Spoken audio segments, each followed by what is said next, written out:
We can contrast that, Jeff. It's quite fascinating that it was the best of times, it was the worst of times. Yeah. That's China. So that's where I was going to. I figured you were going to go. The red cabbage. Yeah. So China's come earlier. I mean, so China is benefiting from the knowledge of having watched Japan struggle for 3 decades with pretty much the same issue. And so it's invested in kind of, hey, how would we do it differently? And it recognizes that bear markets have to be met by the creation of bull markets. And is very much, I think, made a deliberation that it would like the stock market to be the bull market. And that's kind of wise, because it's a percentage of GDP, and in terms of its historic performance is lagging, and it would, again, I'm going to misuse this word, it seems to have latency. It should be a lot higher. And so let's make that a policy prerogative. And again, policy prerogative, latency, amen, so to speak, yeah? And I want to say that that's a pivot from the last 18 months, yeah?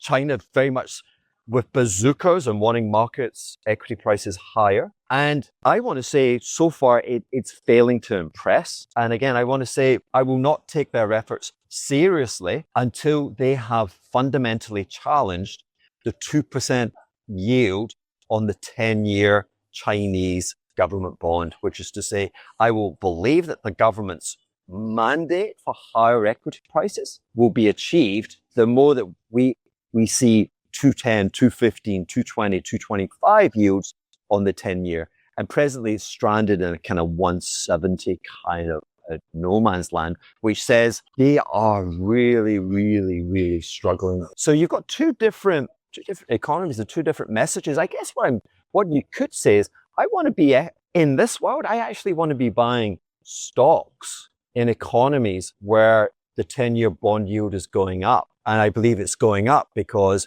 there has been a fundamental reset in the economic orthodoxy. And I think Japan gets an economic positive reset because of everything Trumpian, which Japan becomes a private equity provider, which transfers from getting cash return to equity return in mainland United States. So and the currency, and they get a pass on the currency. And so I think Japan could be a market where Nikkei trades, 200,000, and bond yields are like, in a range of 4.5% to 6.5%, because Japanese economy is has found traction again. But I have a fantastic imagination. Well, that's always the risk and the danger, especially when you're operating in the dark. But I think that's probably the best point about China, any market. Europe is probably in the same category. Maybe we would look at it differently, but you look at Europe, where interest rates are there. Interest rates that are fundamentally resetting, not because of a central bank policy, but because of the outlook. So do you look at European stocks in the same way that you look at Japanese stocks, or are they more like, is it more of a Chinese kind of a feel to them, especially given where the yield curves are in Europe? It's almost like I don't think of Europe. Which is a perfectly valid answer. It has become irrelevant. It has, in many ways, yeah. Market capitalization of German stocks is $1 trillion. Is it really that low? Holy cow. UK is $4 trillion. Wow. I mean, they are insignificant now, and they've made themselves insignificant by just the worst policy decision. And I think Europe has to suffer more and more pain to get the radicalization of policy. It is being destroyed by the Chinese. Yeah. I mean, I haven't listened to your morning utterings for a while. My showers have been very lonely, Jeff, without you. But you do a wonderful service of these. I remember you do a wonderful service chronicling corporate layoffs, and that last one from Volkswagen, which is one of many. But wow, that was big. Yeah. And I don't think I would not be buying the equity. I mean, have you seen the debt that they have on top of that business? So Europe, Europe allows me again maybe to turn the attention on kind of this Trumpian economic order, and it's uncomfortable using Trump for it but he's the sitting president. But there's the thing you would associate with the Treasury Secretary, the whole Besant axis of we can do it differently. I mean, I literally feel that the U.S. administration, I literally feel there's almost nothing I would do different in terms of what they have, the changes that they have introduced. and the vernacular that they've used since taking office. I'm almost 100% aligned with that. If you can just have an economic orthodoxy and nothing else, which I don't know if that's me being a little bit kind of wanting to have my cake and eat it, but there's a way of doing things, and that's kind of where I'd be. Yeah, if only more people would adopt it, like in Europe too. Yeah, and so I'm going to say I'm going to cheat, but I'm going to be not 100% accurate. But I would characterize American administration policy as a very resolving the bond issue with the most globally pro-economic orthodoxy. It's like, run this thing. My number one is I'm going to run this damn thing fast. And the faster I run this debt issue is going to go away. Now, you can critique that 100 times over, but that's kind of where I would be just now.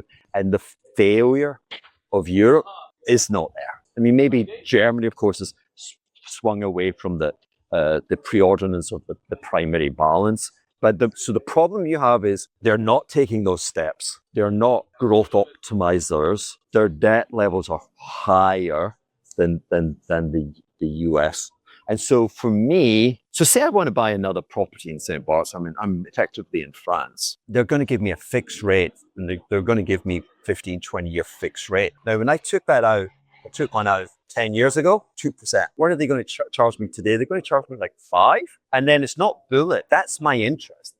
To be 20% of the capital every year. So my cost on a new property investment, I can't do. And so because the government stables are filthy and unreconstructed, it's actually having an impact. Because if I take that loan and I buy the property and I do a knockdown and I employ people, what are we talking about? We're talking about economic vibrancy. So we're going to have to burn the house down. Yeah, they bottom out really badly before even that's a possibility.